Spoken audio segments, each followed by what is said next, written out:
Assalamualaikum warahmatullahi wabarakatuh. Waalaikumsalam warahmatullahi wabarakatuh. Rekan pemirsa sekalian, selamat berjumpa dalam Bincang Aktual bersama saya Sabto Waluyo. Kita sekarang berkunjung ke rumah Tuan Guru Haji Muharrar.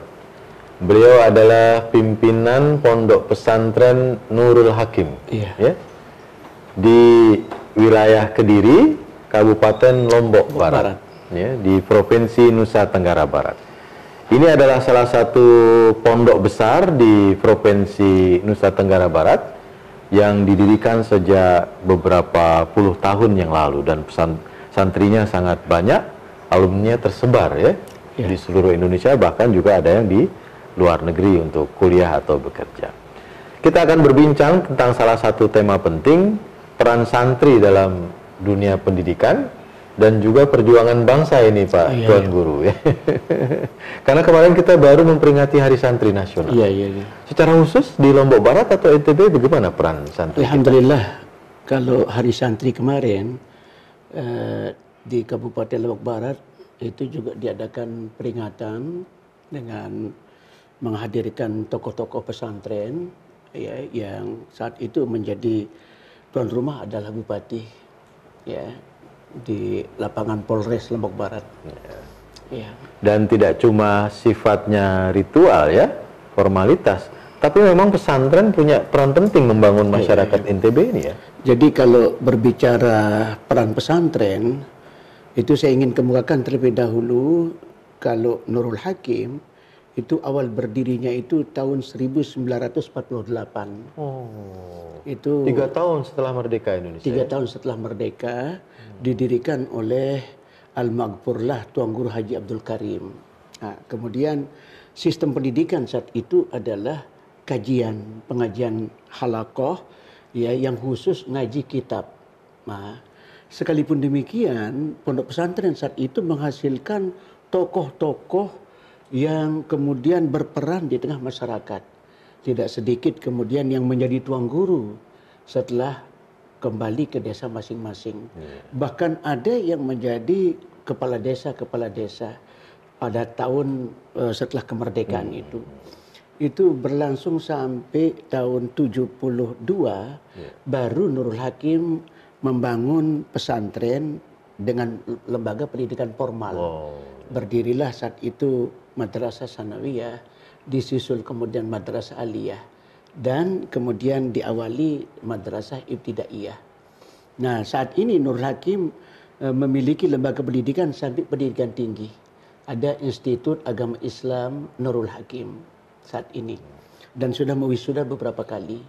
Nah, peran dalam kaitan pengembangan pendidikan, di samping saat ini dengan jumlah santri sekitar 4.500 jumlah santri, dengan itu dari seluruh NTB ya, atau daerah lain juga? NTB, Bali dan NTT, ya.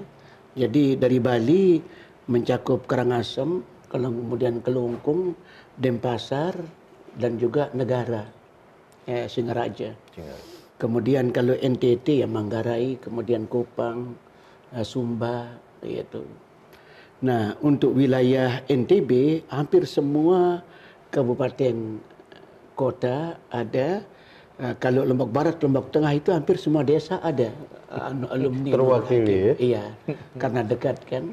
Nah, kita rasakan peran mereka di dalam pengembangan pendidikan, sekalipun tidak banyak, tetapi alumni-alumni yang sudah memiliki kapasitas mendapatkan posisi sebagai tuan guru, itu juga mendirikan lembaga-lembaga pendidikan. Ada kalau tidak salah sekitar 8 pondok pesantren, ya, yang cukup besar yang didirikan oleh alumni Nurul Hakim. Nah, jadi peran santri di situ memang mengembangkan pendidikan.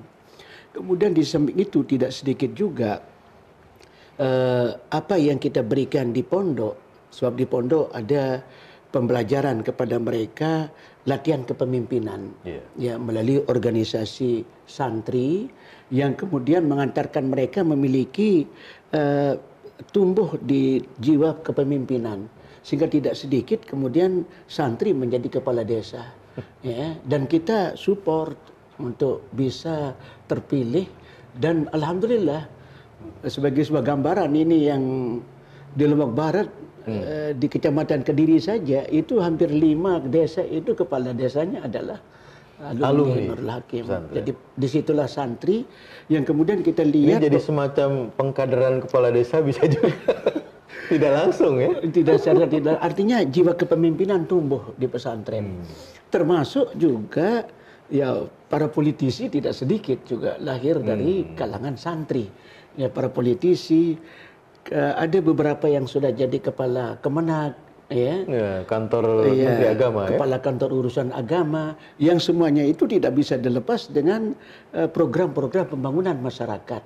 Dan memang kita secara tidak langsung merasakan bagaimana menikmati hasil kerja mereka di tengah-tengah kehidupan bermasyarakat. Taruhlah pada suatu saat kita berkunjung, ya kita rasakan apa yang mereka lakukan. Taruhlah baik sebagai kepala desa, sebagai KUA umpamanya. Beberapa, kalau di Sumbawa itu ada 8 KUA itu alumni Pondok Pesantren Nurul Hakim. Nah dari mereka itu kita lihat peran santri itu ternyata cukup besar di dalam ikut serta membangun masyarakat. Ya. Begitu juga yang bergerak di bidang KLSM-an, ya, terutama yang membina ekonomi lemah, ekonomi kecil masyarakat. Karena mereka selama di pondok pesantren ada istilahnya mereka diberikan latihan kepemimpinan menjadi dalam posisi sebagai mudabbir. Ya, sebagai mudabbir, pembina yang di situ ada ketua, ada sekretaris, dan mereka kemudian berlatih untuk berbuat, mengkoordinir kegiatan dan lain sebagainya. Ternyata itu cukup bermakna.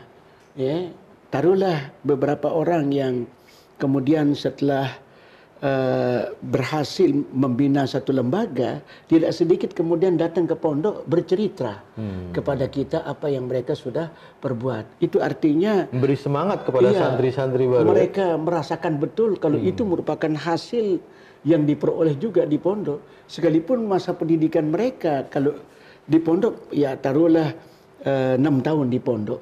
Padahal kalau di luar sampai mereka selesai dokter umpamanya, itu kan lebih banyak waktu pendidikannya di luar. Atau sampai selesai S1, S3. Tetapi rasa mereka sudah mendapatkan pemilihan di pondok itu cukup tinggi. Membekas dalam jiwanya. Nah inilah saya kira peran pesantren di dalam membina santri untuk kepentingan pembangunan masyarakat dan juga lebih-lebih pembangunan agama. Saya kira itu. Jadi mencerdaskan kehidupan bangsa dan juga meningkatkan kualitas SDM ya di daerah ya. Di daerah. Tidak kalah. Dan memang Tuan Guru Haji Muharrar ini berkawan dengan Tuan Guru Sofwan ya waktu itu. Sebaya seangkatan ya. Iya, jadi kita juga produk Nurul Hakim. Kemudian saat ini memimpin Nurul Hakim. Beliau meninggalkan kita 2 tahun yang lalu, Tuan Guru Sofwan. Beliau lah perintis kedua yang mendirikan sekolah formal di Nurul Hakim. Yang tahun 70-an itu. Tahun 72 itu. Nah, saya sejak tahun 74 sudah gabung. Ya, sampai saat ini. Sehingga begitu beliau setahun sebelum meninggal, beliau membuat struktur kepengurusan yang baru. Disitulah beliau amanahi saya melanjutkan kepemimpinan beliau. Itulah sedikit. Menarik sekali bincang kita bersama Tuan Guru Haji Muharrar tentang peran dan fungsi pesantren di tengah masyarakat serta estafeta dakwah ya, kepemimpinan dalam menyelenggarakan pondok. Kita akan lanjutkan bincang aktual kita setelah segmen berikut ini.